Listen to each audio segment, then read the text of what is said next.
모든 환난을 면케하시리. 여호와는 내 우편에서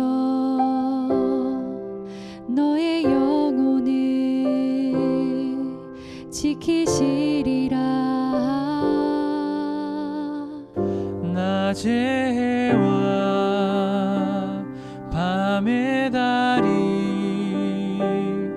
너를 잊지 아니하며 언제나 너를 변치 않고 지키시리.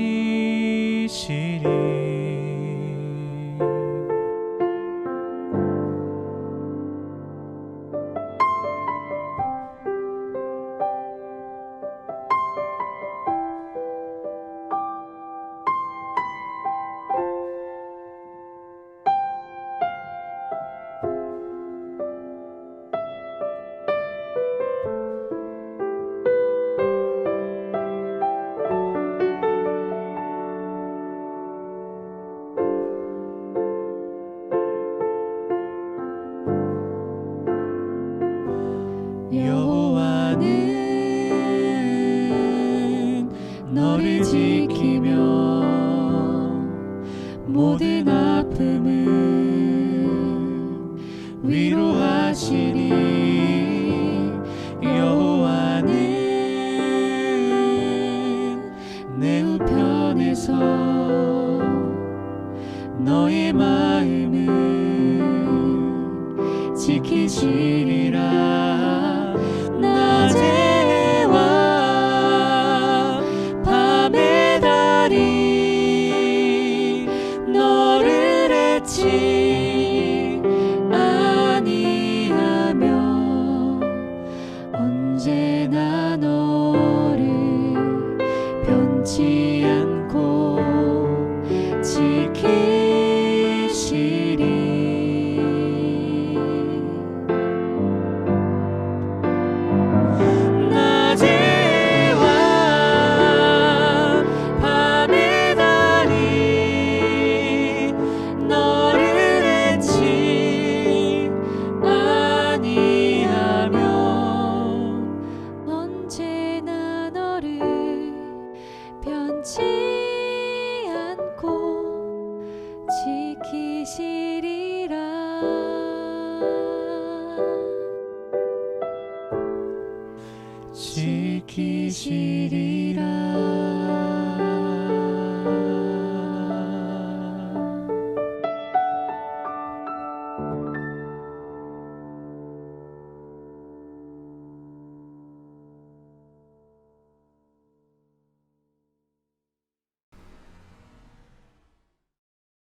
안녕하십니까? 한 주일 동안 주님께서 우리를 또 잘 보호하셔서 병들지 않고 또 죽지도 않고 살았으니 참 감사하죠. 댁에서 이 영상을 통해서 함께 예배 참여하시는 여러분들도 모두 오늘 큰 축복을 받고 특별히 여기 모여 함께 예배하는 우리 모두에게 주님의 은혜가 충만하기를 간절히 바랍니다. 오늘은 9번째 말씀 강의를 함께 즐기겠습니다. 우리가 즐겁게 공부하는 것이 참 중요합니다. 오늘 내용은 좀 엄숙하지만은 공부는 늘 즐겁게 하기를 바랍니다. 자, 9번째 제목은 속죄일입니다. 속죄일. 속죄일은 우리 주님이 재림하시는 것을 미리 보여주는 것입니다. 그때를 위해서 준비하기를 하는 것.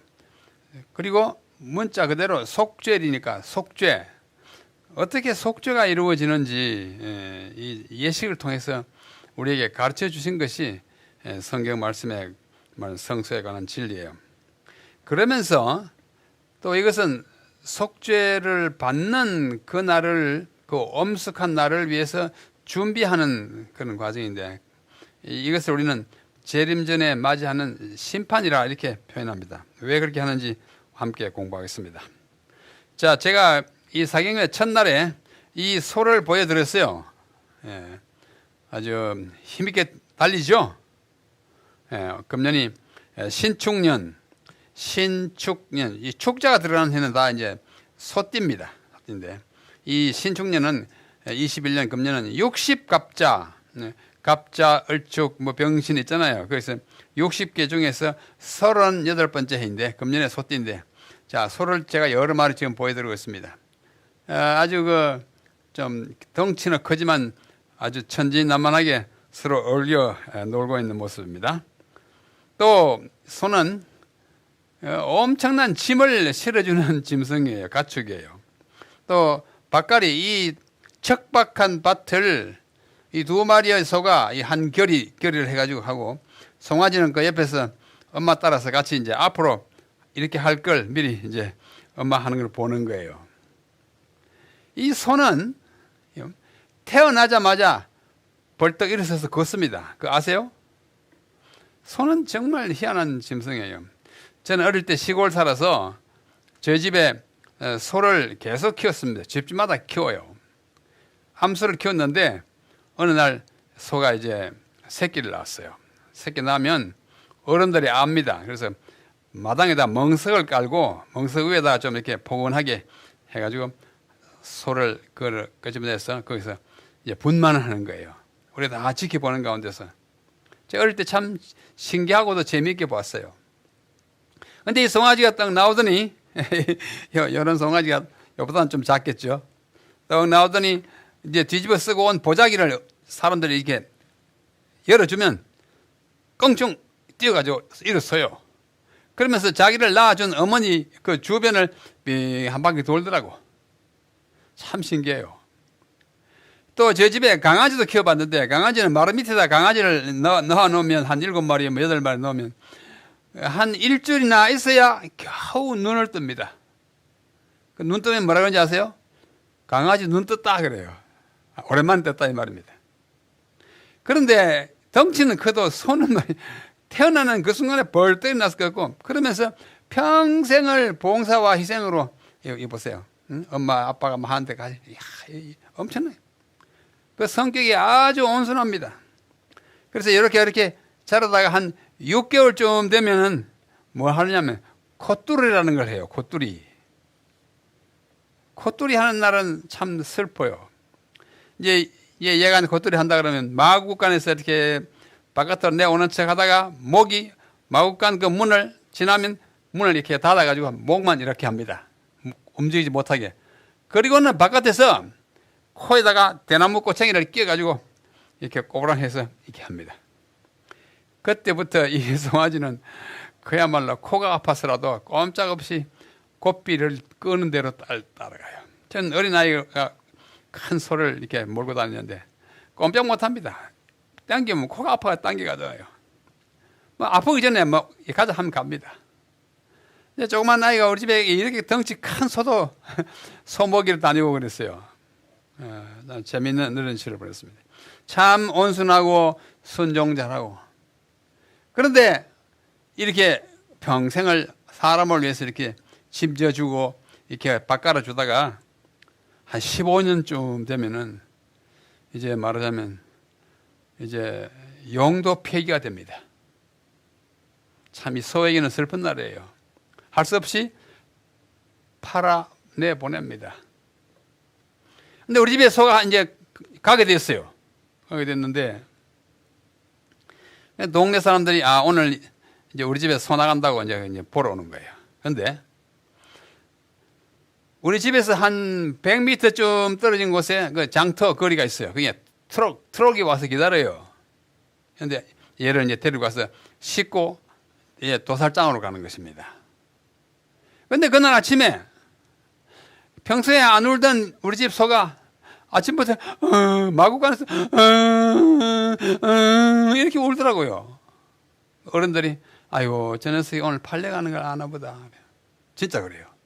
팔려 가는 걸 알아요. 참 영불이더라고. 내가 흉내는 게 비슷합니다.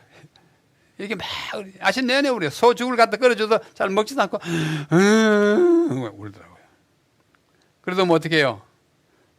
트럭이 와서 기다리니까 이 소를 갖다 실어야 하는데, 이제 평소에 뭐 밭에 가자 하면 얼떡 이러다 가지고 나오는데 이날은 죽어도 안 일어나요. 팍 버티고. 동네 청년들이 와가지고 막 매를 들고 엉덩이를 때리고 막 코를 쫙 당겨 억지로 끌려 나오는데 막 아직 결사항전에 안 나간다 그거야. 그래서 뭐 동네 어른들이 와가지고 억지로 끄잡아내가지고 막 대문을 나갔는데 대문을 나가기 싫어요. 뭐 어떻게 콕콕 이런데 뭐 할 수 없이 가서 그 트럭에 올라가는데도 뭐 얼마나 힘들게 올라가는지 알아요. 자기가 죽으러 간 줄 알아요. 참 소도 이렇게 잘 아릅니다. 그래가지고는 도살장에 가서 어떻게 해요? 전신을 바칩니다. 누구를 위해서요? 사람을 위해서. 뿔도 뭐 꼬리도 뭐 발굽도 특별히 가죽. 제가 뭐 이 메고 있는 이게 뭔지 모르지만 이 허리띠가 대체로 가죽이잖아요. 하나도 남긴 거 없이 사람을 위해서 바칩니다. 참 헌신과 희생의 동물이에요. 여러분 이거 아세요? 우리 합회장님 이거 아세요? 이건 동중한 지역이라 잘 모를지 몰라. 횡성 가면 횡성 한우라고 딱 해놨어요. 이거 뭐예요? 횡성 한우는 진짜 한우 유구 고기 팔기 위해서 키우는 소가 횡성 한우입니다. 이 몽땅 사람을 위해서 바치는 것이 소입니다. 오늘 대속죄일, 속죄일에는 이 소가 아주 중요한 역할을 합니다. 그래서 오늘 소를 보여드립니다. 제가 오랫동안 근무하던 학교에 삼육대학교에 김성훈이라는 교수가 있는데 지금도 교수예요. 이분은 평생을 소 그리는 걸로 유명합니다. 이 화폭을 제가 달라고 그래서 이제 양도해가지고 왔어요. 지금 제 방에 있습니다. 참 순한 소예요. 어떤 때는 아이들과 함께, 어떤 때는 어른들과 함께, 어떤 때는 밭을 갈고, 어떤 때는 짐스르고 소의 다양한 모습 수십 마리 소 그렸어요. 그래서 금년에 소띠기 때문에 이분이 어디 어느 신문사에 특별히 초청받아서 그 소 전시도 받고 하고 했답니다. 이 소는 황소, 숫소는 영어로 ox라고 그러고 암소는 cow 그러죠. 그 다음에 송아지는 calf 이렇게 말합니다. 우리는 뭐 소, 송아지지만은 황소, 암소 또 있죠. 성경에 약 344회 언급되는 이 소. 그냥 소는 소에게 황소, 숫소, 암소, 뭐 송아지가요. 굽이 갈라지고 되새김질하는 정결한 생물입니다. 레위기 11장에 보면 정결한 생물이란 뭐냐면 하나님께서 사람이 고기가 필요할 때 먹어도 되도록 허락된 정결한 짐승이 있어요. 그 발굽이 갈라지고 그다음에 되새김질하는 아주 전형적인 정결한 육축 가운데 소가 들어있어요. 이스라엘에게서는 특별히 이 소는 제물이고 제물이었습니다. 소가 많으면 부자고 또 그것을 제물로 가장 많이 썼어요. 상징적인 네 생물 중에 하나입니다. 우리가 설명을 지금 할 수 없다는 에스겔이라든지 요한계시록에 보면 사람과 사자와 황소와 독수리가 아주 하나님의 어떤 그 속성을 상징하는 네 생물인데 그 중에 하나가 소입니다.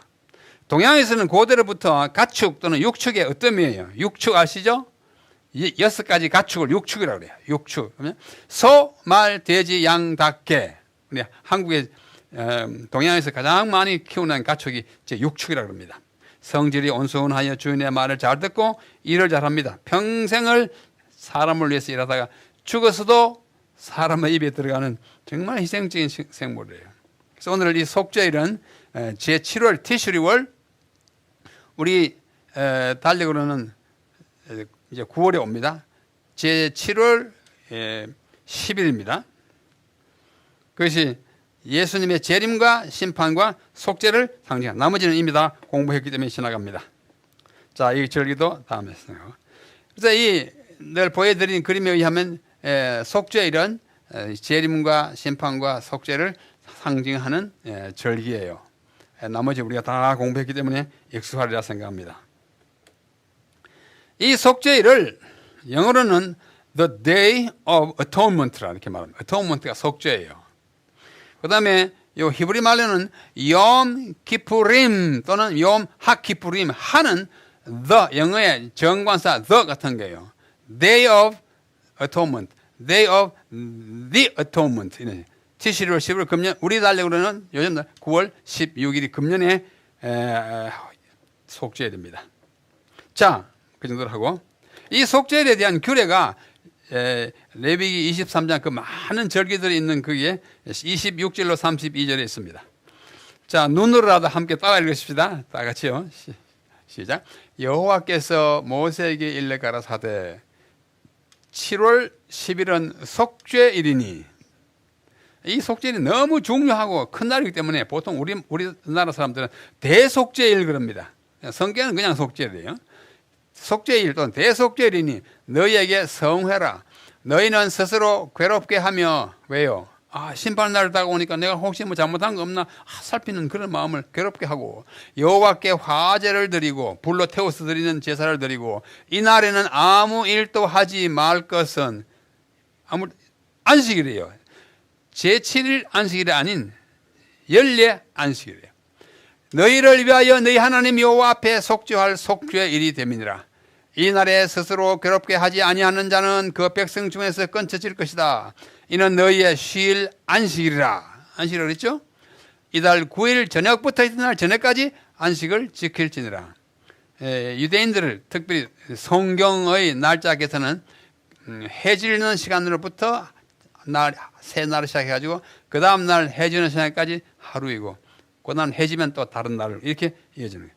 자, 언제? 7월 10일 뭐 하는 날? 화제를 드리고 자신의 과거를 되돌아보며 뉘우치면서 괴롭게 하고 또 아무 일도 하지 않는 안식일이다, 이렇게 말합니다. 자, 오래전에 한 화가가 속죄일 전날 저녁에 유대인들의 모습을 이렇게 그림으로 그린 거예요. 이 표정들 하나, 아이도 어른도 다 어때요? 좀 심각하죠. 스스로를 괴롭게 하는 그런 그림이죠. 그죠?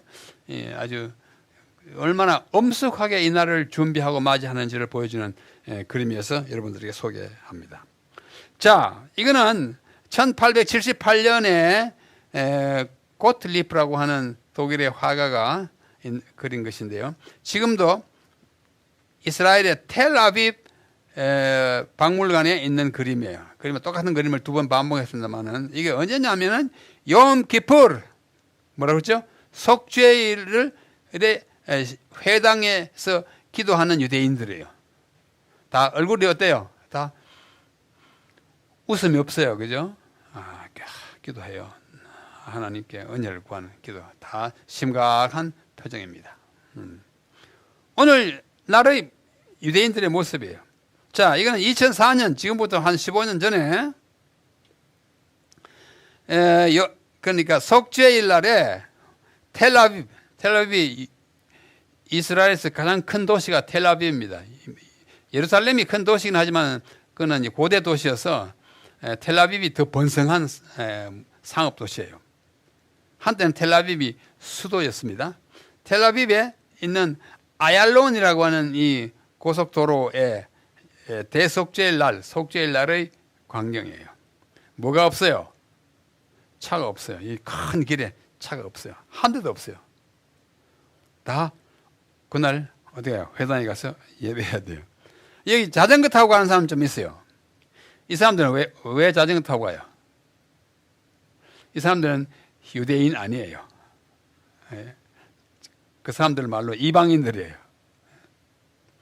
저도 예루살렘에서 한 달 동안 공부할 기회가 있었는데, 안식일에 교회를 가야 되니까 우리 교회가 있는 아주 가까운 곳에 유대인 회당이 있습니다. 그래서 제가 같이 공부하는 일본 그 학생하고, 오늘 우리 교회는 10시에 시작하니까 한 8시쯤 가서 유대인 회당에서 유대인 예배에 참석하고 가자. 그래서 이제 의기투합해가지고 택시를 탔습니다. 하고 안식 아침에 쫙 한 10분 동안 달려가지고 그 회당 앞에 딱 내렸어요. 회당에 있는 그 넓은 길, 이만큼 넓은 길인데요, 차가 한 대도 없고 우리가 탄 택시밖에 없어요. 그래가지고 내려서 이제 길만 건너가면 그 세계에서 제일 큰 회당이에요. 헤이칼 실로모라고 하는 그 큰 회당인데요. 그래서 막 지나가려고 그러는데 저 맞은편에서 수염을 길게 내리고 아주 두루마기를 크게 입고 안경을 쓰고 이렇게 모자를 쓴 사람이 막 뭐라 그래요. 샤바시나 말은 안식일.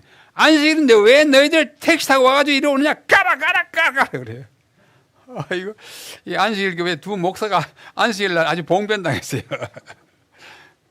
할 수 없이 우리는 건너오다가 반쯤 건너 도로 돌아가가지고 안길로 갔어요. 한 100m쯤 내려가서 보니까 그 사람이 없어. 다시 져가지고 올라가는 유대인들 그 숲에 끼어가지고 회당에 들어가긴 들어갔어요. 오늘날 또 정통 유대인은, 보수적인 유대인은 안식일에 절대로 차를 타지 않습니다. 왜 안 타냐면 출애굽기에 보면 안식일에는 뭐 하지 마라? 불 켜지 마라 그랬어요. 불 피면 안 돼요. 자동차 탈 때 시동 걸 때 번쩍 전기 불 붙이는 거거든. 그거 안 하려고 안 타는 거예요. 그만큼 절제. 이게 대속절이야 뭐 얼마나 더 그러겠습니까? 그런 장면입니다. 그것이 언제라고요? 7월 10일이에요. 그런데 우리가 지난주에 공부한 7월 1일은 무슨 날이에요? 나팔절, 그죠? 나팔절 둘째 날부터 그 다음에 10일까지 한 일주일 또는 한 8, 9일 동안은 그달랴의 금식이라고 하는 걸 제가 말씀을 드렸습니다. 그달랴는 누구냐 하면 그때도 말씀드렸지만은 성전 파괴 후에 유대인들이 많이 바벨론으로 잡혀간 후에 느부갓네살 왕이 유대인들을 남아있는 유대인들을 통치하도록 세운 유대인 총독 또는 방백이었어요. 백성들은 그들의 불행한 현실에 대한 책임을 그에게 돌리면서 그를 배척했습니다. 우리가 일제시대를 경험했기 때문에 일제시대에는 우리나라 총독이 일본 사람이었어요. 만약에 한국 사람이었다면 그 사람도 굉장히 어려웠을 거예요. 너 일본 앞잡이지. 이 그달랴는 바벨론의 앞잡이 아닌데도 할 수 없이 남아있는 사람 뭘 질서를 잡아줘야 되니까 그래 했는데 이걸 못마땅하게 여긴 왕족 이스마엘이라고 한 사람이 10사람의 비류라는 것은 아주 못된 사람들, 아주 깡패 같은 사람들을 데리고 그달랴 총독을 찾아가서 그를 시해합니다. 품에 품고 같은 칼을 뽑아가지고 찔러 죽여버렸어요. 이 소식을 바벨론의 포로로 잡혀가 있는 사람들이 듣고는 전부 애통했어요. 그달랴를 죽였대. 그달랴를 왜 죽여? 이제 70년 후에 포로로에서 돌아온 다음에 그달랴를 애통하면서 나팔절 그 다음 날부터 속죄일까지 열흘 동안 금식을 선포하고 그달랴 금식이라고 그랬어요. 이 예레미야 40장에 보면 이 그달랴를 시해한 이야기가 나옵니다. 그래서 바벨론에 돌아온 후에 그렇게 해서 그 나팔절 다음 날부터 열흘 동안을 회개의 10일간이라 해가지고 안 그래도 지난 한 해 동안 지은 죄를 뉘우치면서 하나님 앞에 참 회개하는 마음인데 그달랴 죽음을 생각하면 애꿎은 죽음을 생각하면 마음이 너무 아파서 통회하는 마음으로 금식할 때 그를 위해서 기도하고 있어요. 이것은 속죄일의 심판을 앞두고 온 민족이 자신들을 살피면서 동시에 그달랴를 애통해하는 그런 것이었습니다. 자신을 조사하고 과거를 돌이켜보고 회개하고 용서를 구하는 이 속죄의 준비를 하는 기간이었습니다. 이 속죄일의 의미를 뭐 여러 가지로 앞으로 설명합니다만 어떤 사람이 말하기를 속죄는 뭐냐? 희생제도의 주요 핵심이요 최대의 경축이라고 그랬어요. Keystone of the sacrificial system. 희생제도의 키스톤이라.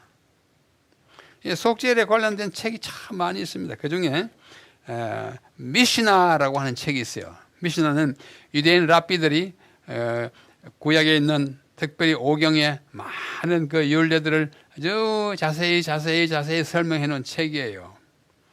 지금 미시나라는 책인데 요 미시나 책이 바로 요 책입니다. 미시나가 이건 좀 오래된 번역이고 근래에 번역된 거 있고 또 유대인들이 번역한 거 있고 지금 미시나가 3개 나와 있어요. 저는 그 3개를 다 가지고 있습니다만 오늘 가져온 거는 가장 오래된 것입니다. 그리고 에델사임이라는 사람이 쓴 성전에 대한 이야기, 지난번에 참 소개해드렸어요. 그 책이 다 이거예요. 요게 요거이고요. 요걸 사진 찍은 거고, 또 이 책은 지난번에 한번 보여드렸어요. 여기에 보면 속죄일에 예수님 당시에 유대인들이 어떻게 속죄일을 지키고 보내고 그들이 준비했는지 자세히 나타나 있어요. 그래서 그것을 아주 간추려서 오늘 말씀드리고자 합니다. 자, 속죄일에 제사 드리는 한 광이 대제사장이 서 있고, 제사장이 이제 양이 막 구름기둥이죠. 자, 속죄일의 주요 행사 아주 요약한 것입니다. 1. 속죄일 일주일 전에, 그러니까 티슈리율 3일에 대제사장은 예루살렘에 있는 자기의 집으로부터 성전 내에 있는 자문실, 카운슬러스 룸이라고 하는 방이 있었어요. 그 방으로 한 주일 동안 가서 입주해 있기 위해서 이동을 합니다. 한 주일 전에 가서 준비해요. 일주일 동안 그는 피를 뿌리고, 짐승의 피를 뿌리고 등을 간검하고, 그 안에 등이 있잖아요. 성전에 등불이 7등이 있잖아요. 그건 간검이란 말은 살펴보고 검사하고 향을 사르고 제물을 드려서 일주일 동안 매일매일 깊이 명상하면서 했어요. 그러면서 기도와 명상으로 속죄일 행사를 위해서 준비했고, 근데 그분 좌우에는 그 원로들이 있었습니다. 원로라는 것은 자기보다 먼저 대제사장의 경험을 하고 한 은퇴한 제사장들이 있었어요. 뭐 옛날에는 제사장이 평생 했지만은, 대제사장이 죽을 때까지 했지만은, 그러나 그렇게 하니까 잘 안 돼. 그래서 나중에는 솔로몬 시대, 다윗 시대, 솔로몬 시대 쭉 내려면서 제사장들을 그 무리를 나누었습니다. 반차를 나누었어요. 24반차로 나눠가지고 한 반차가, 그 반차에 있는 대제사장이 1년 근무하고 은퇴, 그 다음에 반차가 1년 근무하고 은퇴, 그 다음 반차가 1년 근무하고 은퇴 이렇게 해가지고 은퇴하는 그 원로 제사장들이 많이 있었습니다. 그래서 그 원로 대표들이 금년에 대제사장 주변에 있으면서 어떻게 해요? 율법을 읽어줬어요. 대제사장 그러면 다 나이가 많잖아요. 그래서 뭐 큰 노동을 잘 못해요. 또 뭐 금방 들어도 잊어버리고. 그래서 율법을 쫙 읽다가 잘 모르는 것 같고 도와줄 필요가 있으면 이렇게 합니다. 원로들이 말합니다. 내 주 대제사장이여, 당신은 당신 자신의 입으로 이것을 낭송하여 잊어버리거나 모르는 일이 없게 하십시오. 그러면 정신 바짝 차려가지고 또 읽습니다. 또 한자마다 뭐 이렇게 주의가 산만하거나 졸리거나 하면 내 주 대제사장이 또 옆에서 그래요. 그래서 이 사람이 그 모든 과정에 대하여 숙지하도록. 그래가지고 이제 한 주일 동안 그렇게 하고, 당일 7월 10일 새벽에 한 사람이 가서 희생을 잡을 시간이 되었는지 보라! 라고 외치는 사람이 당번이 있었어요. 그러면 그것을 나가서 이제 본 사람이 이제 나가서 뭘 보느냐면, 아침 동이 터오는가 봐요. 동 터올 때 이제 제사를, 그날 아침 새벽 제사를 지내야 되니까. 가서 보아라! 하니까 한 사람이 또 가보는 사람이 나가서 밖에 보니까 먼 동이 터오거든요. 그러면 날이 샜다! 하고 대답했어요. 이게 다 모세 시대가 아니고 예수님 당시에 1세기, AD 1세기에 하던 속죄의 이야기입니다. 그러면 그 소리를 들으면 대제사장은 욕조로 가서 전신을 씻습니다. 그게 거기로 성전 안에 있는 자문실 옆에 욕실이 있었어요. 욕조에 들어가가지고 전신을 잠그고 깨끗이 씻고 나와요. 그날 전신 목욕을 5번 했습니다. 그 다음에 손발, 수족을 씻는 일을 10번 했어요. 뭐 새로운 일을 할 때마다 손 씻고 시작하고 다 끝나면 손 씻고, 그걸 5번 이렇게 하니까 10번 했어요. 많이 했어요. 정말 고도의 정결을 요하는 예식이었습니다. 그래서 다 첫 번째 씻고 난 다음에 평상의복이라는 것은 집에서 입던 평복이에요. 일반적인 옷을. 평상의복을 벗고 황금 예복을 입습니다. 황금 예복 아시죠? 며칠 전에 우리 공부했잖아요. 아주 아름답고 여러 가지 뭐 청색 옷 입고 백색 옷 입고 에봇 입고 판결 흉패 붙이고 호마노 붙이고 하는 거예요. 그 대제사장이 이제 집무를 하는 거예요. 입고 손발을 씻고 아침 제사고 상번제를 드리고 분향함. 상번제 아시죠? 매일 정기적으로 드리는 번제, 상번제를 드려요. 대제사장은 매일 아침 번제를 드리고 향을 피웠습니다. 그 다음에 다른 여러 가지 제사는 이제 제사장들이 했고, 대제사장은 상번제를 했어요. 이 상번제를 드리는 대로 양을 잡아서 드리고 난 다음에 분향한 다음에 그 황금 예복을 벗고 백색 예복으로 바꾸고 있습니다. 아주 흰 예복이에요. 이것은 이날만의 특별한 예식을 위해서 미리 준비한 옷이에요. 백색 예복을 입고 그 다음에 다시 손발을 씻습니다. 손발을 10번 씻는다고 그랬죠. 그러고 나서 현관과 번제단, 들어오면 현관이 있고 번제단이 있고 그 다음에 성전이 있어요. 번제단 사이에 어떻게 해요?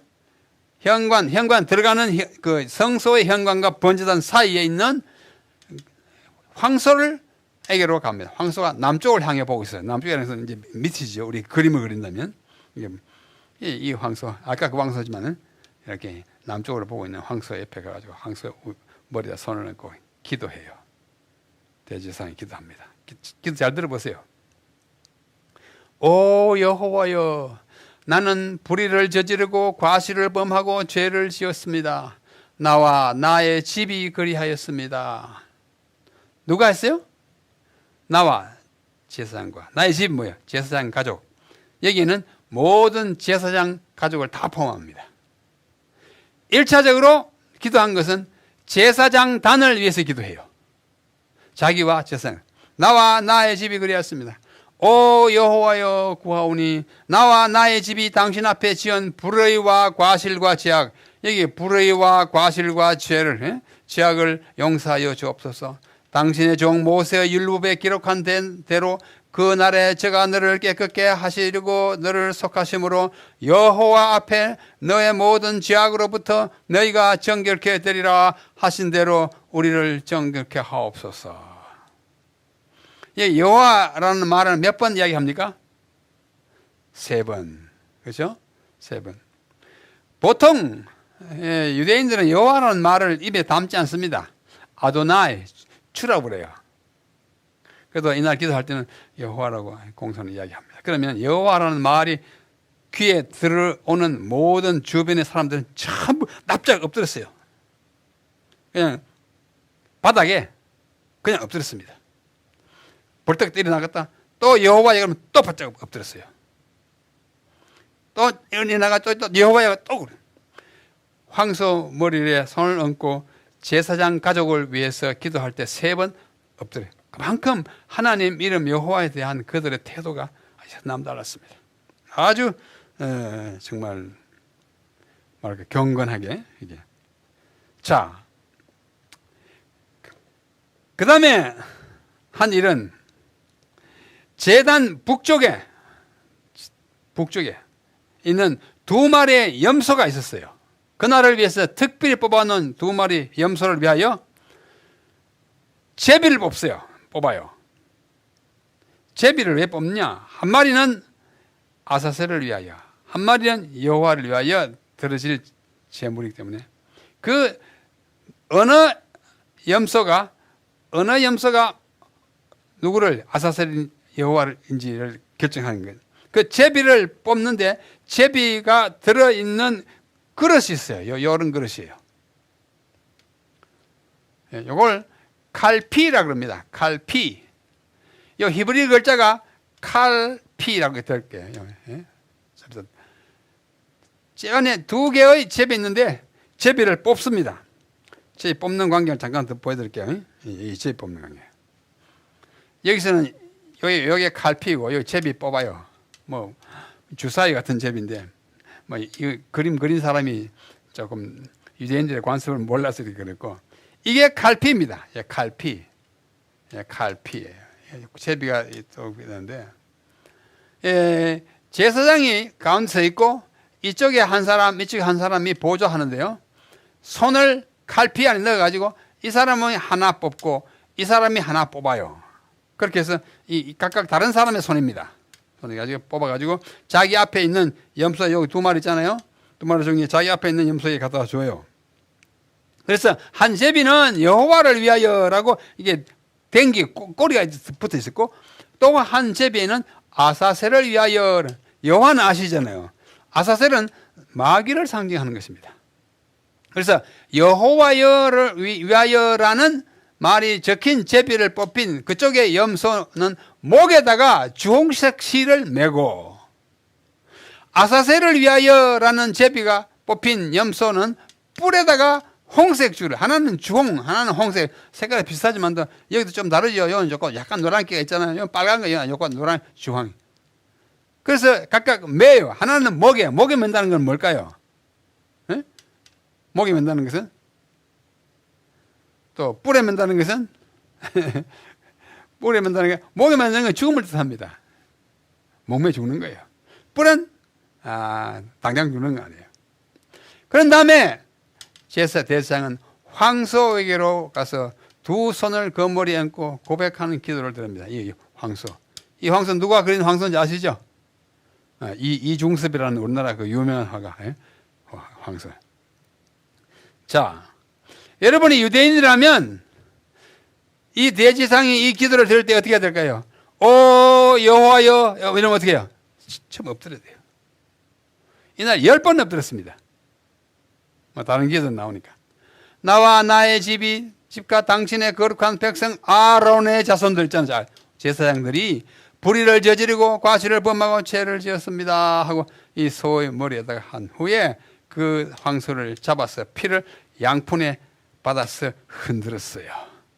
왜? 가만히 있으면 엉키니까. 엉키니까. 이 아까 그 장면이죠. 칼피라고. 여기에 칼피인데 여기 칼 여기 요 글자 두 글자 보이죠? 칼 여기 들어요. 이게 제일 뽑아가지고 했습니다. 그래서 이 한 마리는 어떻게 해요? 목에다가 한 마리는 뿔에다가 이제 그거는 장면이에요. 아사셀을 위하여라는 제비가 뽑힌 염소에게는 뿔에다 메고 여호와를 위하여라는 제비를 뽑힌 쪽의 염소에는 목에다 주홍색을 그렸습니다.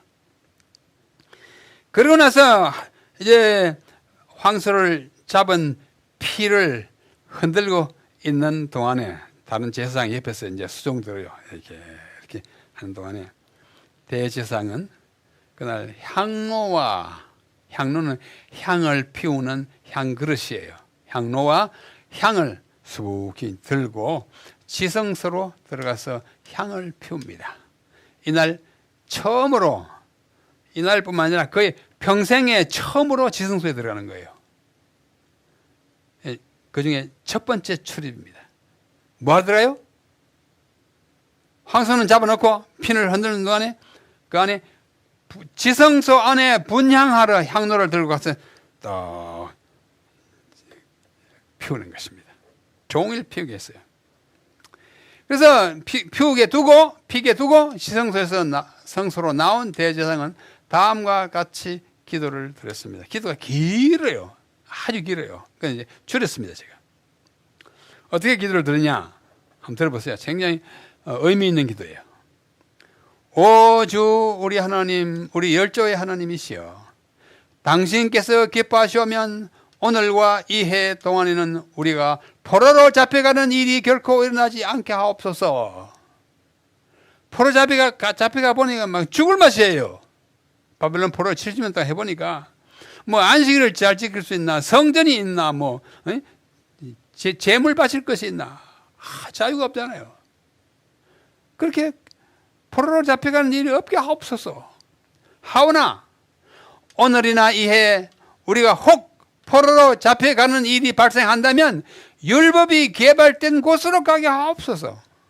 가서 율법을 지킬 수 있게, 제사를 지낼 수 있게, 절기를 지킬 수 있게, 우리가 마음껏 안식일에 교회 갈 수 있는 그런 곳으로 가게 해달라고 탈원하는 거예요. 참 구차하지만 정말 절실한 애원입니다. 그 다음에 계속해서 오 주 우리 하나님, 우리 열조의 하나님이시여, 당신의 기뻐하시면 오늘과 이 해 동안에는 우리에게 궁핍이 이르지 않게 하옵시고, 하오나 우리에게 굳이 궁핍이 이르러야 한다면 우리가 이웃을 너무나 많이 도와준 박해 때문에 일어나게 하옵소서. 좋은 기도죠? 궁핍 우리 원하지 않습니다. 우리 굳이 궁핍 한다면 우리가 너무 퍼졌기 때문에 궁핍하게 해달라고 그래요. 세 번째, 오 주 우리 하나님, 우리 열조 하나님이시여, 당신께서 기뻐하시면 오늘과 이 해 동안에는 여행을 떠나는 자들의 기도를 듣지 마옵소서. 여행 떠나는 사람 기도 어떻게 합니까? 오늘 비가 눈이 펑펑 오게 해주십시오 기도합니까? 아니잖아요. 비 오면 여행 망치니까. 그런 사람들의 기도를 듣지 마옵시고 이 건조한 이 유대 땅에 비가 많이 내리게 해달라고 했기도. 여행을 떠나는 자기들. 또 마지막으로, 오 주 우리 하나님, 우리 열조의 하나님이시여, 당신께서 기뻐하시면 오늘과 이 해 동안에는 샤론의 사람들의 집이 그들의 무덤이 되지 않게 하옵소서. 이 샤론의 골짜기에는 비만 좀 많이 오면 급류가 돼가지고 거기 사는 사람들의 집을 몽땅씩 쓸어가는 일이 그 수해가 자주 나는 그런 지역이 있습니다. 그러니까 자연재해로부터 우리를 어떻게 보호해 주시옵소서. 아니 좀 긴 기도를 드립니다. 지성소에서 나와가지고, 지성소 모습이 이렇죠? 여기 언약궤 있고, 여기가 속죄소, 그 다음에 그룹 있죠. 사람에 따라서 그림도 다르고, 이거는 이제 조각품이지만은 아주 정교하게 만들었기 때문에 한번 보여드립니다. 자, 18번째. 지성소의 법궤, 조금 전에 본 그 언약궤, 법궤가 있던 자리에, 왜냐하면 법궤가 없어졌어요. 언제 없어졌죠? 바벨론이 예루살렘 성전을 파괴해버리고 갔잖아요. 그래서 그걸 미리 안 예레미야는 제사장이면서 선지자였잖아요. 예레미야가 바벨론이 쳐들어와가지고 완전히 성전을 물들 것 같은데, 그러나 그 중에서 제일 중요한 게 뭐냐면 이 언약궤, 법궤예요. 그 제사장이 하나님부터 영감도 받았겠죠. 성경에는 없어요. 그러나 성경 밖에 문헌에 있어요. 마카베오 하라고 하는 책에 보면 나옵니다. 이 예레미야가 자기 제자들, 자기 선지자이고 제사장이니까 제자들 다 데리고 밤중에 지성소로 들어가가지고 법궤를 탁 매게 해가지고 밤중에 쫙 여리고를 거쳐서 요단강을 건너서 저기 모세가 가나안 땅을 내려다보고 숨을 거둔 너보산 꼭대기에 가면 거기에 자연 굴이 많습니다. 그 중에 한 굴 속으로 깊이 들어가가지고 그 언약궤를 딱 안치해놓고 나왔어요. 기록이 그렇게 되어 있습니다. 근데 그 위에 사람들이 그 어떻게든 찾아보러 갔는데 찾아가는 사람이 길을 도저히 못 참고 지금까지 못 찾고 있어요. 그렇게 됐습니다. 자, 그래서 그것이 없어진 다음에 나중에 이제 바벨론 레스토로 와가지고 성전을 지었는데 뭐가 없어요? 언약궤가 없는 거예요, 지성소에. 그래서 그때부터 사람들이 그 언약궤가 있는 지성소 자리에다가 셰티야라는 말은 번역하면 기초석이라는 뜻입니다. 기초석이라는 돌을 그 자리에 놓고 법궤를, 언약궤를 어떻게 했어요? 대신했습니다. 그 위에다가 황소의 피를 뿌리러 지성소로 들어간다. 이것이 제2차 지성소 출입입니다. 이게 흔들고 있는 동안에 아까 긴 기도했죠? 기도 끝난 다음에 그 흔들고 있는 피 항아를 들고 똑같이 들어갑니다. 들어갈 때도 덜렁덜렁 들고 솔솔 들어가지 않았어요. 성소와 지성소를 가리는 뭐가 있습니까? 휘장까지는 다 끌어 들어가가지고 휘장에서부터 이제 오른쪽으로 이렇게 옆걸음을 쳤습니다. 옆걸음 치면 이쪽에 벽에 이제 들어갈 수 있지 않겠어요? 그럼 이 휘장을 열고 들어가서 또 이렇게 좌행해가지고 그 앞에 셰티야라고 하는 돌 앞에 이르러서 피를 뿌려요. 어떻게 뿌리냐면 위로 한 번, 아래로 7번. 자, 이게 셰티아라고 하는 언약궤를 대신한 기초석입니다. 게다가 피를 하나 하고 그 돌 위에 뿌렸습니다. 하나, 둘, 하나, 셋, 하나, 넷, 하나, 다섯, 하나, 여섯, 하나, 7 이렇게 뿌렸어요. 하나 이렇게 세가면서 했어요. 왜? 그냥 뿌리다가 내가 몇 번 뿌렸지? 금방 잊어버렸어요. 이게 아까 말했듯이 대제사장은 나이가 많아서 금방 잊어버렸어요. 반드시 이렇게 하나, 둘, 하나 이렇게 3개 가지고 8번 다 뿌리고 그런 다음에 밖에 나옵니다. 여호와를 위하여라고 제비가 뽑힌 염소를 잡아서 피를 양푼이고, 아까 2 염소 있잖아요. 그중에 여호와를 위하여라고 한 그쪽에 염소를 잡습니다. 다시 잡아가지고 그 피를 또 양푼에 받아 넣어요. 그 다음에 그 염소의 피를 가지고 지성소로 들어가서 전과 같이 1 더하기 7번 뿌려요. 그것이 제 3차 지성소 출입입니다. 아시겠죠? 1차는 뭐요? 분향하러.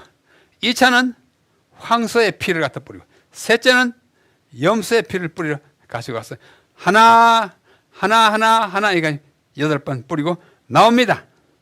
그래서 성소로 다시 나와가지고 앞서 뿌리고 남은 황소의 피를 다시 성소 휘장에다 같은 방법으로 뿌려요. 이제 밖에 지성소에서 성소 앞으로 나왔으니까 여기서 휘장에서 또 하나, 나머지는 이렇게 그 땅에다 뿌렸어요.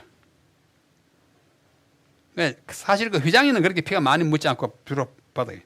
그래 황소를 피를 뿌리고 난 다음에 또 이어서 염소의 피 있잖아요. 방금 뿌리고 가면 그 피를 또 같이 해가지고 또 8번 뿌렸어요.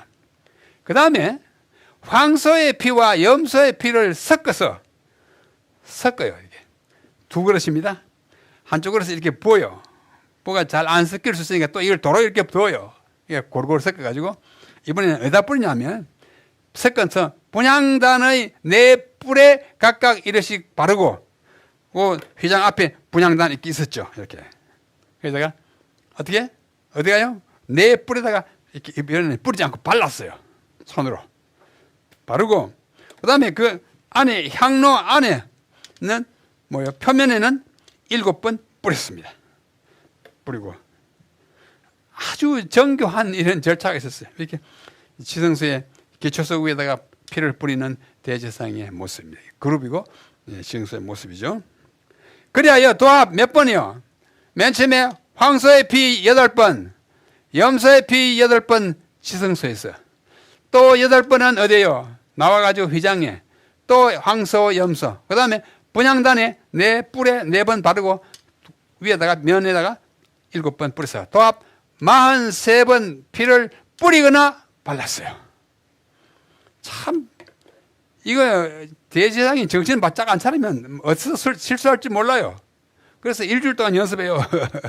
연습하고 아주 정말 아주 모든 그 정성과 모든 그 뭐랄까요 주의를 다 기울여가지고 하는 것입니다. 자, 이제 남은 것이 뭐예요? 아사셀을 위하여라는 제비가 뽑힌 염소입니다. 이제 그에게로 오는 것입니다. 오가지고 그의 머리에다 손을 얹고 다음과 같이 고백했습니다. 자, 제가 여호와의 하면 여러분 엎드리세요. 마음으로라도 기도합니다. 아사셀 염소에다가 뿔이 빨간 줄 매여 있는 거기다. 오 여호와여, 당신의 백성 이스라엘 집, 이제는 이스라엘 전체예요. 아까는 황소는 누구를 위하여? 제사장들을 위하여 속죄하고, 이제는 온 백성을 위해. 이스라엘 집이 당신 앞에 불의를 저지르고 과실을 범하고 죄를 지었나이다. 오 여호와시여 구하오니 당신의 백성 이스라엘 집이 당신 앞에 저지르고 범하고 지은 불의와 과실과 죄악을 용서하여 주옵소서. 당신의 종 모세의 율법에 기록된 대로 레위기 16장 30절 곧 여호와 앞에 모든 죄를 정해. 여기도 마찬가지야. 하리다. 그렇게 해 주십시오 하고 마지막으로 기도를 탁 한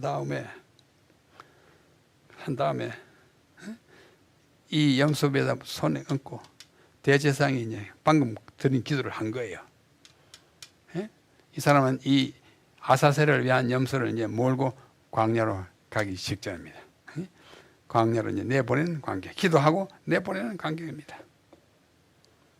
참 그림 아주 실감나게 그렸어요. 흑백이지만. 그러고 나서 이제 한 사람이 이 아사셀을 몰고 아사셀을 위하여라는 그 염소를 몰고 가는 사람도 굉장히 특권이에요.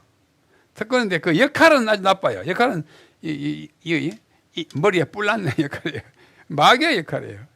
이게 1825년에 파리에서 그려진 어떤 사람의 그림인데 말하자면 이때 이 염소는 몰고 가는 이것은 아사셀은 마귀다 하는 것을 이야기한 이야기입니다. 이 사람 자체가 꼭 염소처럼 생겼죠. 자, 그러한 기도가 끝난 후에 대제사장은 그 남아있는 염소를 끌고 광야로 갈 사람에게 그 염소를 인계합니다. 조금 전에 그 얘기. 그래서 그 염소를 예정된 예루살렘 성전에서 이것을 갖다 몰고 갈 그 산이 있어요. 산이 저기 요단강 옆에 있는 아주 높은 산이에요. 그런데 그 광야 통로를 따라서 이제 가도록 이제 가는데 가면서 사람들이요 지고 가거라 그래요. 그 말은 우리 죄를 지고 가라 그래. 옆 사람들 그 연도에 사람들이 쭉 들었었어요. 굉장히 12마일이에요. 그 12마일 우리 기술하면 50리 어디냐면 여기서 아마 뭐 서울역까지만 될 거예요. 거의. 그 사이에 10개의 초막이 있었어요. 10개 초막이 이렇게. 한 5리쯤 가다 한 번씩 초막이 있어요. 왜? 끌고 가는 사람이 힘들거나 뭐 거기는 날씨가 아주 덥기 때문에 이때가 9월이니까 가을 때 햇빛이 뜨거우니까 가서 물도 마시고 사람들이 막 옆에서 보고 그래요. 그래서 지고 가거라 하고 10개의 토막이 있는 그 밀을 끌고 가서 그 염소를 언덕에서 밀어서 굴러 떨어뜨립니다.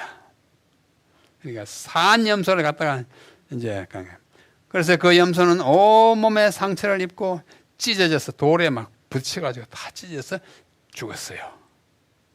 좀 잔인하지만 이걸 통해서 우리는 죄의 행로가 속죄가 어떻게 이루어지는지를 우리가 배우는 것입니다.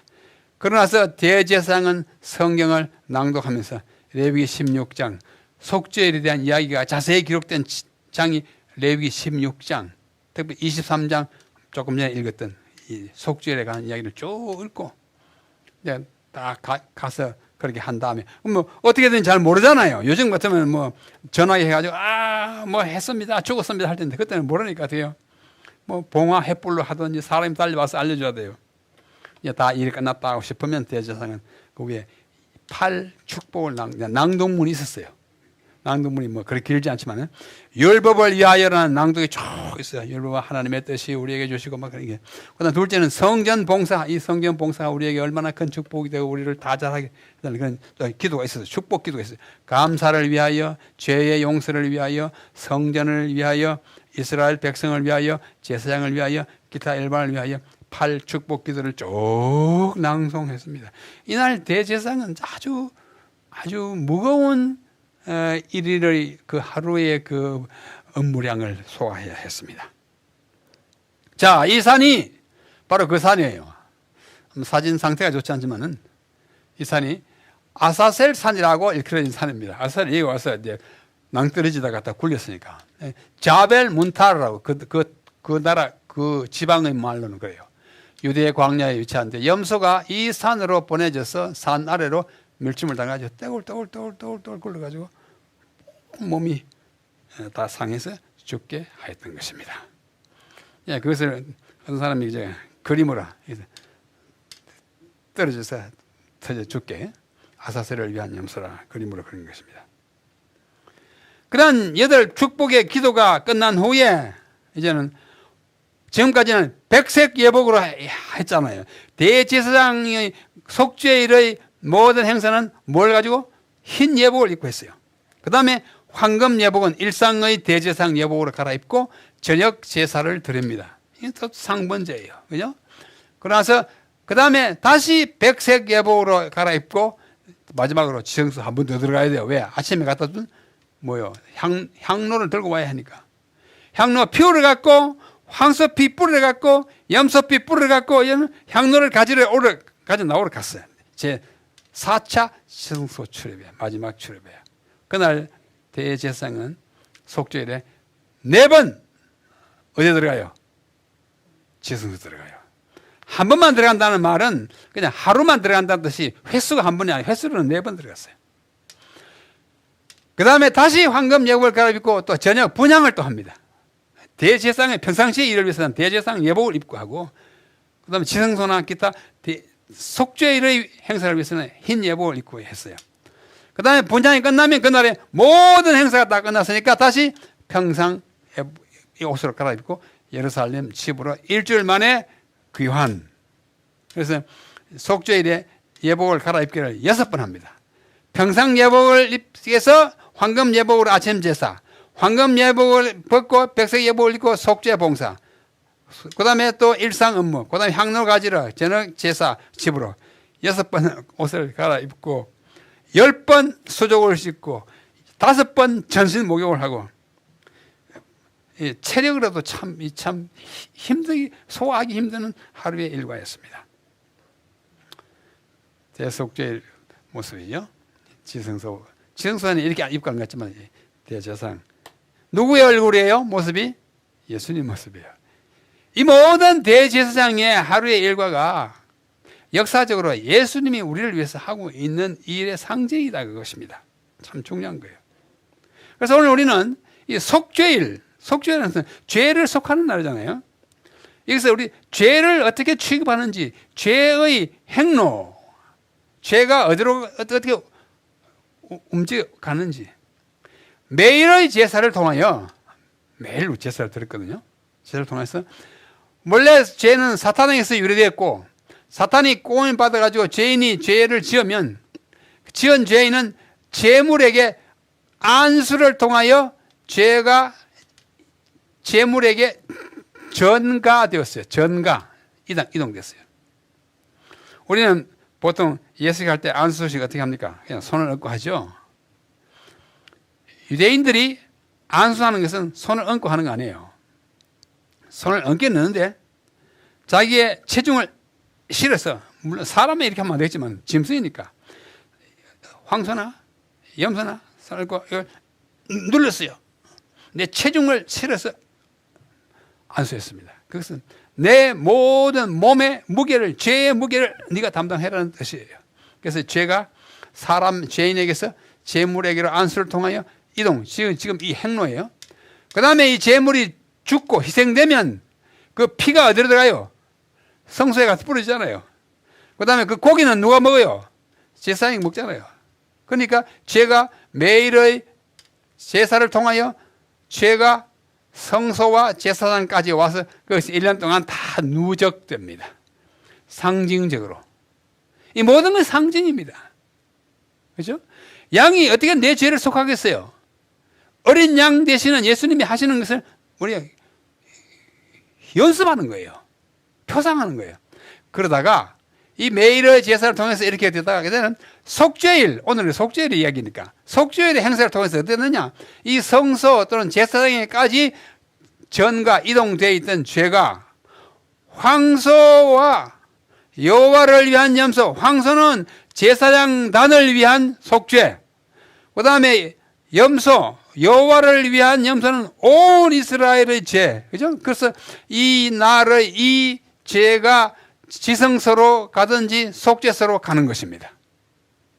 피를 뿌림으로써, 황소의 피를 뿌림으로써 모든 제사장과 그 가족이 죄가 갔고, 그 다음에 염소, 여호와를 위한 염소를 한 것을 다 예수님이 다 어떻게 떠맡아가지고 지성소까지 가지고, 그 다음에 거기까지 이동됐다가 그 다음에 어떻게 해요?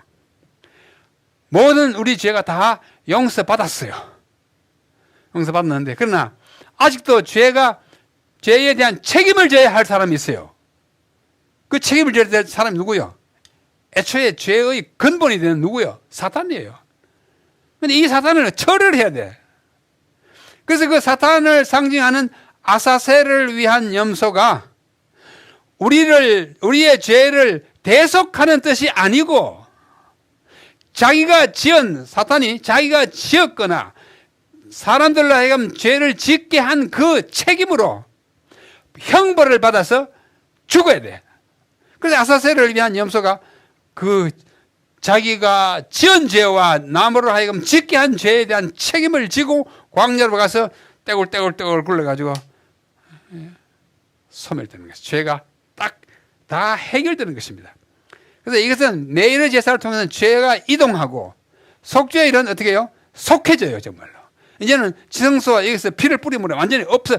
이제는 노 카운트. 근데 아사셀은 자기가 지은 죄 때문에 죽어야 하는 것이야.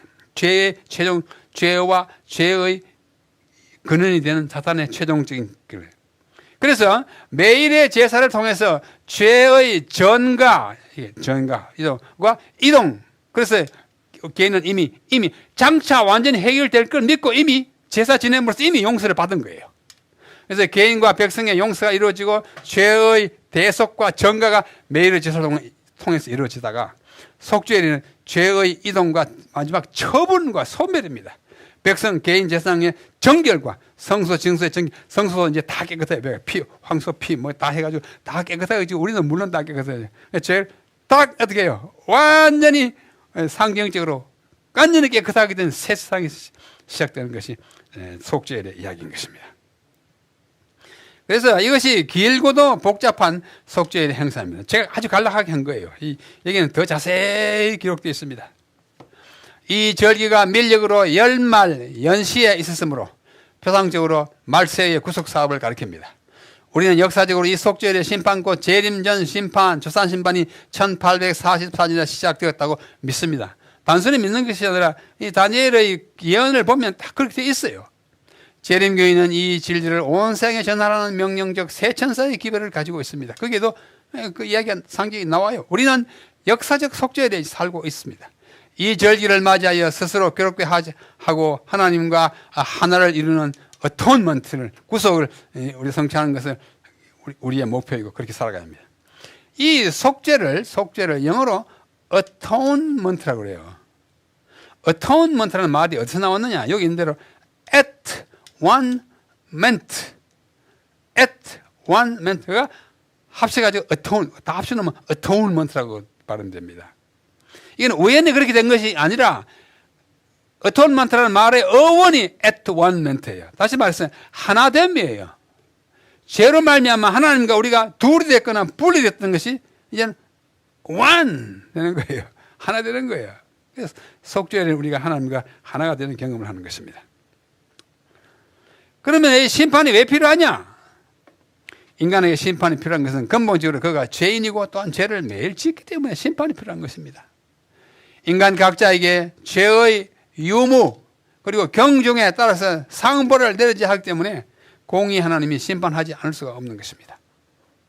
하나님의 통치와 인간을 다루심이 얼마나 정의롭고 얼마나 공정한지를 밝혀야 합니다. 사단은 자꾸 하나님은 너무 독재한다 그래요. 하나님은 너무 지나치다 그래요. 지나친 거 아니라는 것을 하나님 이제 밝힙니다. 하나님이 심판을 예고하셨습니다. 그죠? 우리 하나님은 모든 행위와 모든 은밀한 일을 선악간에 심판하시리라고 말씀하셨어요. 한 번 죽는 것은 사람에게 정한 것이로되 그 후에는 심판이 있겠다고 말씀하셨습니다. 그러므로 심판해야 합니다. 심판하십니다. 시편에도 뭐 계속 시편 여호와께서 만민에게 심판을 행한다. 심판 송사를 변하고 보좌에서 심판하신다. 심판을 위하여 보좌를 심판 정적으로 판단하신다. 자꾸 나와요. 사도행전에도 첫날을 공의로 심판할 날을 작정했다. 지금 이제 그 날이 와요. 하나님의 심판대 우리가 다 서겠다. 그리스도의 심판대 앞에 뭐 자꾸 나옵니다. 요한계시록에도 나오고 뭐 자꾸 나와요.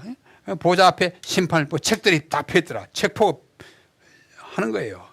심판 아무렇게나 너 이렇게 하죠. 책 펴놓고 우리의 행실을 다 기록한 책이 성경에 있어요.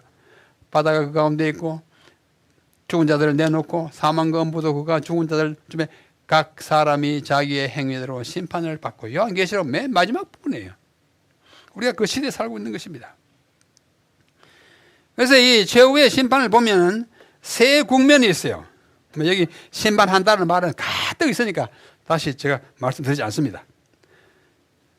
심판의 세 국면이 뭐냐? 첫째는 재림 전 조사 심판이에요. 지금 이루어지고 있어요. 이걸 저는 심리 과정이라 그렇게 말합니다. 둘째는 재림 후에 1000년 동안에 또 심판이 또 진행돼요. 이것은 판결 심판이라고, 그건 제가 붙인 이름입니다. 그 다음에 1000년 후에 또 집행하는 심판이 또 있어요. 심리하고 판결하고 집행, 모든 이 세상의 재판도 마찬가지입니다. 재림 전 조사 심판이 쭉 나옵니다. 제가 다 읽지 않겠습니다. 이 자료가 필요하신 분은 우리 전도사님한테 보내면 다 드리기로 했으니까 이것도 드립니다. 최후의 심판이 첫째로는 예수님 재림 전에 있습니다. 마지막 때에 있다. 다니엘서 12장. 심판하실 기간이 있다. 우리 세천사의 기불이거든요. 2300주야 후에. 그 다음에 쭉 나오고.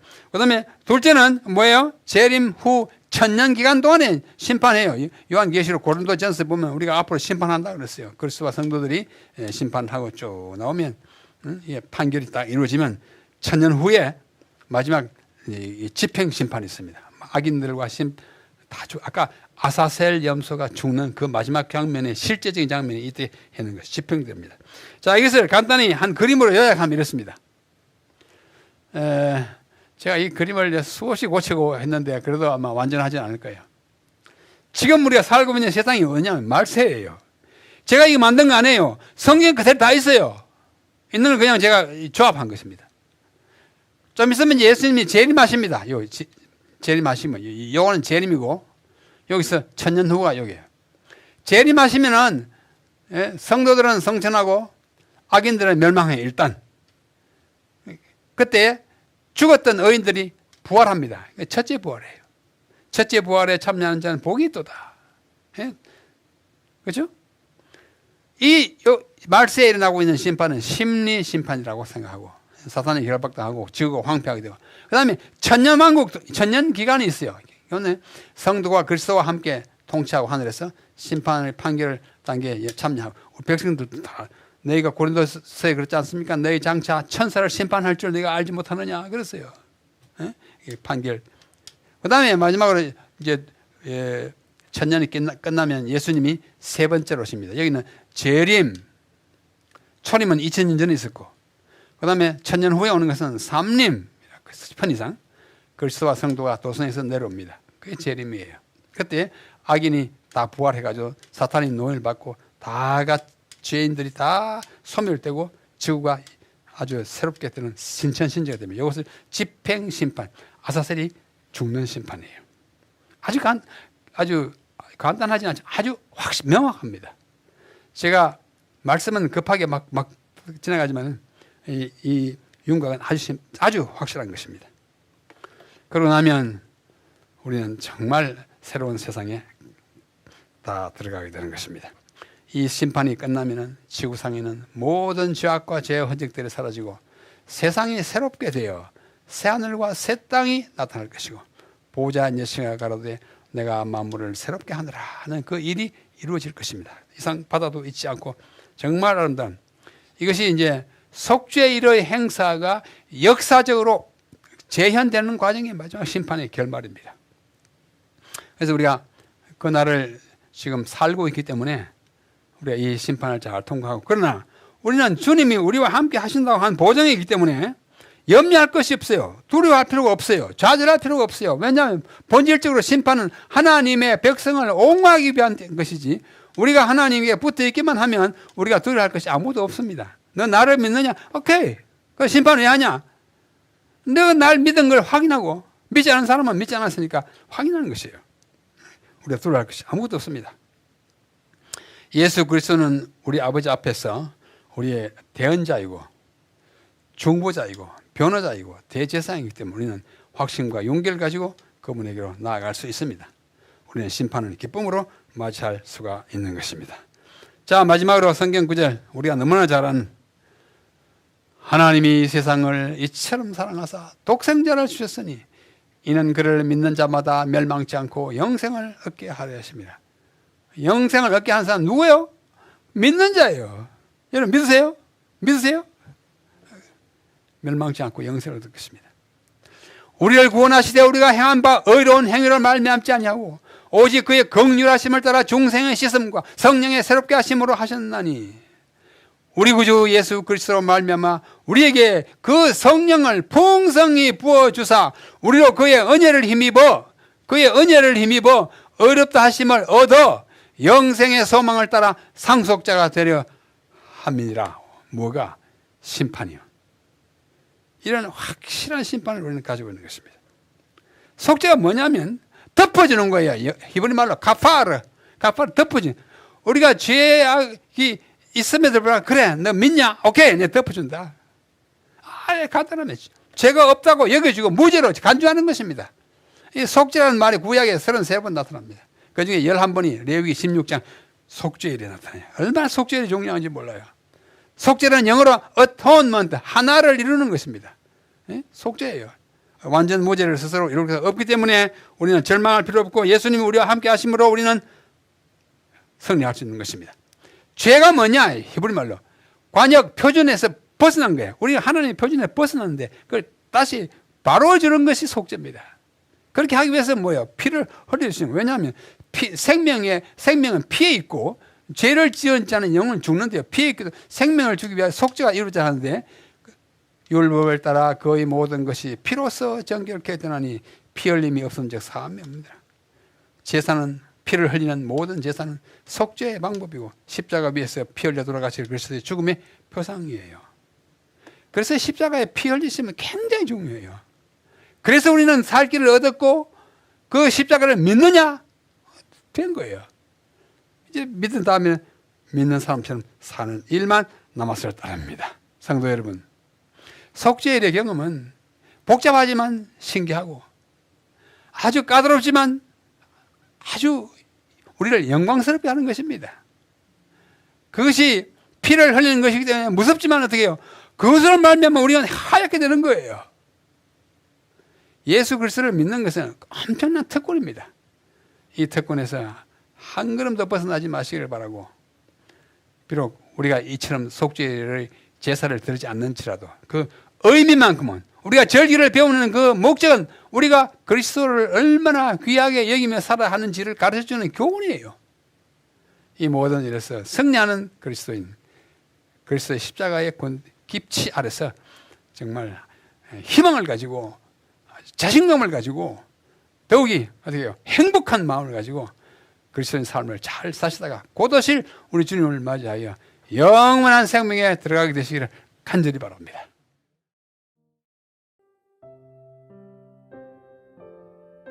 하늘에 계신 우리 아버지여, 이름이 거룩히 여김을 받으시오며 나라에 임하옵시며 뜻이 하늘에서 이룬 것 같이 땅에서도 이루어지이다.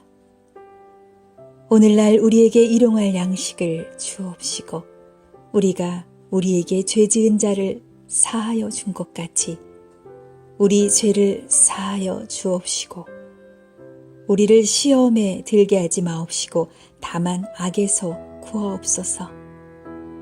대개 나라와 권세와 영광이 아버지께 영원히 있사옵나이다. 아멘.